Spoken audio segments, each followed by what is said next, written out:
For those behind the cameras, every strike, every heartbreak, every rescue in Aleppo seared their soul and their psyche.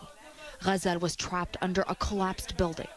لهي البنت واشوف اذا فعلا هي عايشه الا لا وانا عم صور كل اللحظات.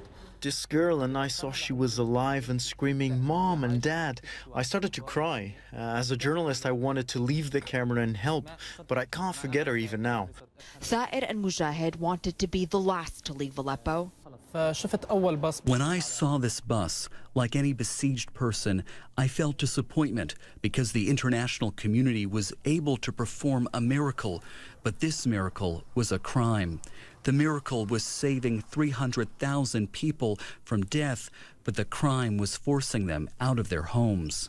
For the two close friends, it would end up being the ordeal of trying to get here to Turkey that they say would prove to be the most terrifying.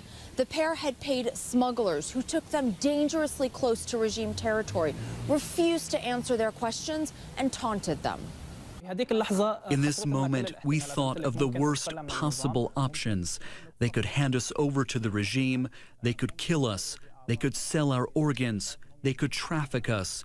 The last thing we thought could happen is that we would cross to Turkey safely.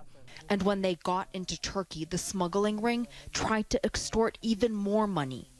ولما دخلنا لأنطاكيا بلش المهرب يحكي مع مجاهد. When we entered Antakya, the smuggler started messaging Mujahid and threatening him and saying, "You think that you have escaped? No, we will still get you."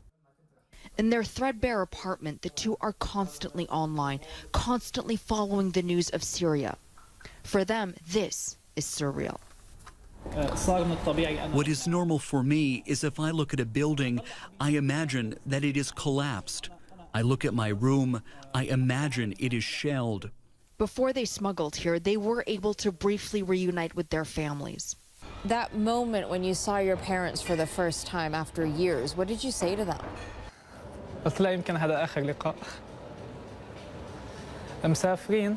I told her this may be the last time I see you.